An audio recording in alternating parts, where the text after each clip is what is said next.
आपका स्वागत आपके खुद के YouTube चैनल पर। मेरा नाम है कुलदीप और मैं यहाँ से लेकर आता हूँ प्रभु के चमत्कार, हंसी मजाक की कहानियाँ और तीसरी शक्ति से रिलेटेड यानी कि भूत प्रेतों की कहानियाँ।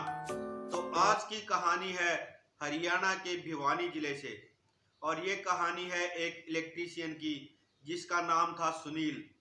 और सुनील का जो काम है वो जैसे घरों में बिजली वगैरह की कंप्लेंट कोई है तो उसको ठीक कर देना, फिटिंग वगैरह का काम करना, यही सब काम था। और ये कहानी आज से करीब 16-17 साल पुरानी है, ज़्यादा पुरानी कहानी नहीं है। और सुनील का जो है काम बहुत अच्छा था, मार्केट में इसका नाम काफ़ी था, लोग इसको नाम से जानते थे और ये काम भी अपनी पूरी मेहनत और ईमानदारी से करता था। अच्छा इलेक्ट्रीशियन था, इसीलिए इसका रसूख अच्छा था मार्केट में और बड़े बड़े लोग इससे काम करवाते थे, अपनी कोठियों में, अपने बंगलों में, घरों में इससे काम करवाते थे। फैक्ट्री वगैरह का काम भी ये देखता था, अच्छे से करता था। तो एक बार इसके पास कॉल आती है किसी की और इसको बुलाया जाता है। एक सेठ जी थे जिन्होंने अपने घर पे इसको बुलाया। तो ये जब गया, इसने देखा कि सेठ जी की जो कोठी है, जो मकान है, बहुत बड़ा आलीशान मकान है। और इसने जाकर पूछा, हाँ सेठ जी बताइए क्या काम है और मुझे क्या करना है यहाँ पर।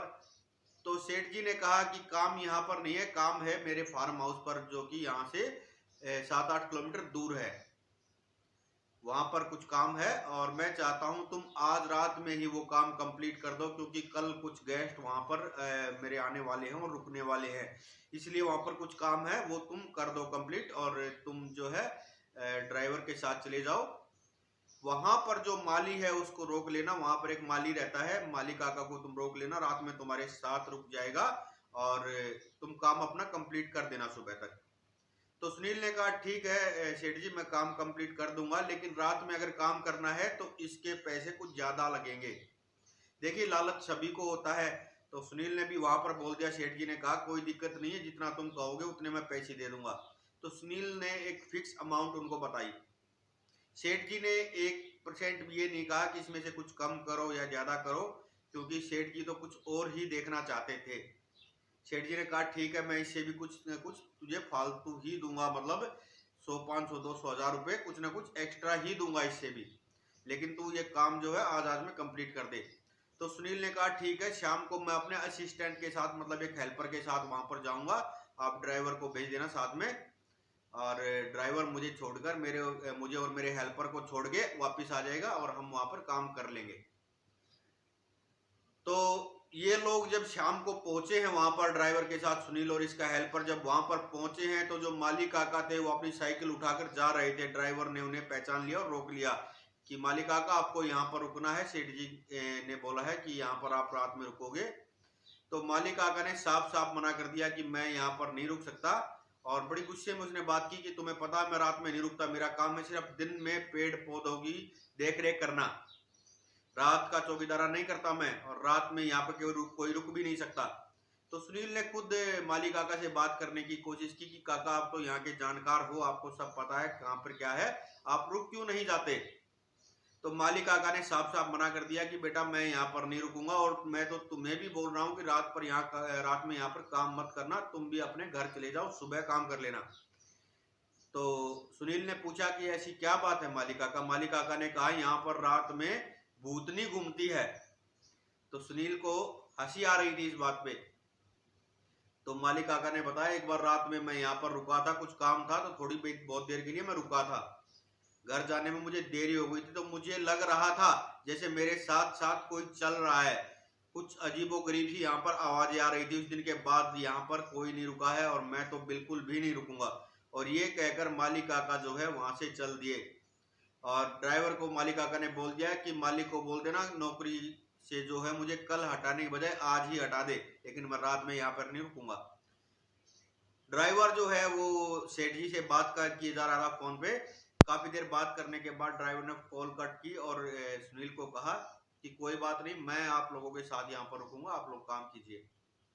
अब ये लोग जो है काम करने लग गए, अपना जो भी छोटा मोटा इनका काम था, एक कमरे से दूसरे कमरे में, काफी बड़ा फार्म हाउस है, दूसरे से तीसरे में, और करीब 11 साढ़े 11 का टाइम रात में हो चुका था और इन्हें भूख लगी हुई थी। सुनील ने, इसके हेल्पर ने और ड्राइवर ने साथ में बैठकर खाना खाया, जो कि एक घर से लेकर आए हुए थे।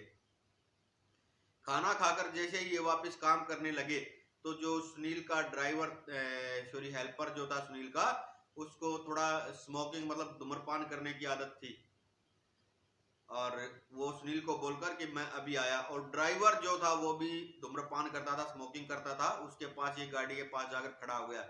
सुनील अपनी सीढ़ी पर चढ़कर काम कर रहा था, इतनी देर में लाइट चली जाती है और सुनील को अब यहाँ पर कुछ दिखाई नहीं दे रहा, क्योंकि पूरी तरह से यहाँ पर अंधेरा छा चुका है। और सुनील ने अपने हेल्पर को काफी आवाजें दी कि ये मोबाइल निकाल कर मुझे टॉर्च जो है मोबाइल की ऑन करके लाइट दिखा दे।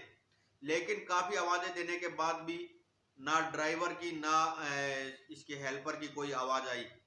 तो ये धीरे धीरे कोशिश करके सीढ़ी से नीचे उतरा। नीचे उतरकर जब इसने बाहर देखा तो वो लोग गाड़ी के पास भी नहीं थे। हल्की हल्की चांद की रोशनी थी बाहर, उसमें से दिखाई दे रहा था सब साफ, लेकिन गाड़ी के पास कोई नहीं था। इसने गाड़ी के पास जाकर देखा तो गाड़ी के अंदर भी ये लोग नहीं थे, आसपास कहीं ये दिखाई नहीं दे रहे थे। अब ये सुनील को जो है घबराहट हो रही थी कि ये लोग चले कहाँ गए। इसके दिमाग में आया कि पहले मैं अपना जो है मोबाइल उठाता हूँ अंदर से और फिर टॉर्च ऑन करके मैं देखता हूँ।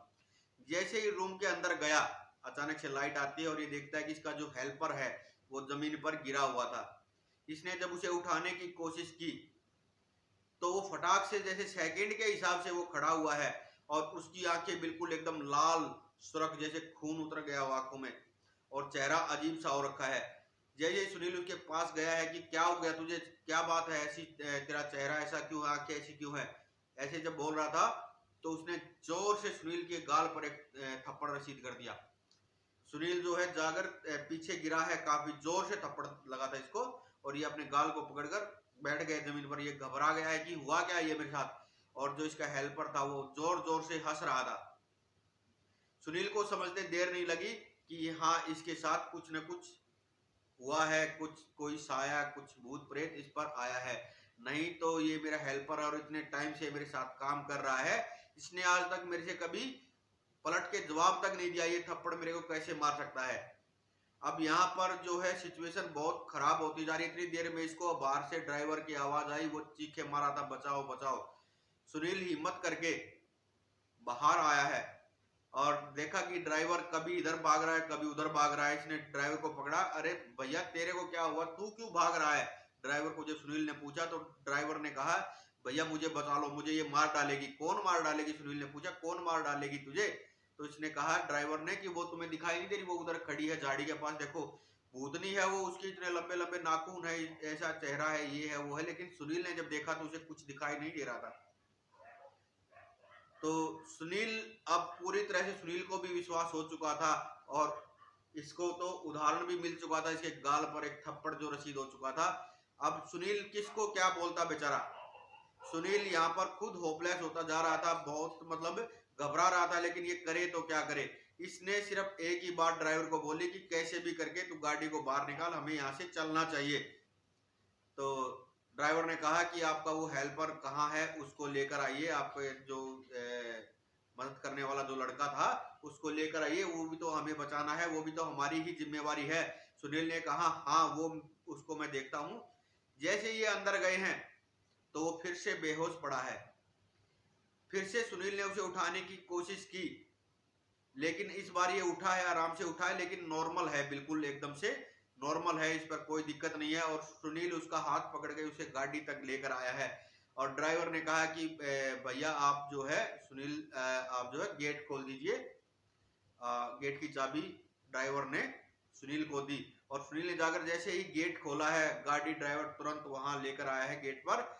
और जैसे ही गाड़ी गेट पर आई है तो अंदर से आवाज आती है बहुत भयानक कि तुम आज तो बच गए हो, लेकिन दोबारा कभी इस तरफ आए तो तुम तीनों में से कोई जिंदा नहीं बचेगा। और गेट के ऊपर इन्हें साफ साफ एक औरत का चेहरा दिखाई दिया है, जैसे वो गेट पर लटक रही हो, ऐसे पकड़ के गेट पर लटकी हुई हो, और इसकी यहां तक की गर्दन इन्हें दिखाई दे रही थी।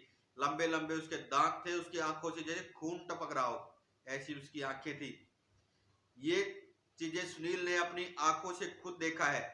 और सुनील ने कहा कि भैया तुम गाड़ी को भगाओ, बस गाड़ी भागती रही। ड्राइवर ने और सुनील ने काफी कोशिश की सेठ जी से बात करने की, लेकिन सेठ जी ने इनका फोन नहीं उठाया। अगले दिन सुबह भी सुनील ने कोशिश की उस सेठ जी से बात करने की, लेकिन सेठ जी ने शायद इसका नंबर ब्लॉक लिस्ट में डाल दिया था।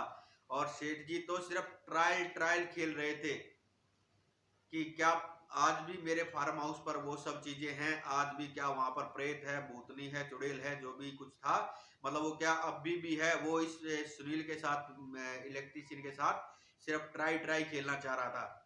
इसीलिए उसने जितने पैसे सुनील ने मांगे वो देने के लिए ये रेडी हो गया था।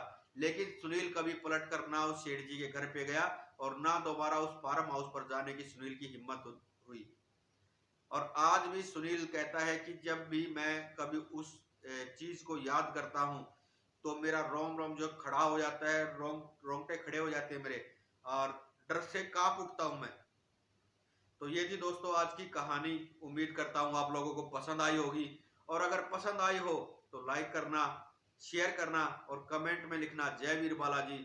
और अगर आपके पास भी ऐसा ही कोई अनुभव है तो आप हमें शेयर कर सकते हैं व्हाट्सएप पे, इंस्टा पे, फेसबुक पे, या कमेंट सेक्शन में। मैं आपकी कहानी भी यहाँ से लेकर आऊंगा। और अगर चैनल पर नए हो तो प्लीज सब्सक्राइब कर लो दोस्तों, मुझे आप लोगों की सपोर्ट की बहुत जरूरत है। हर हर महादेव, जय श्री श्याम।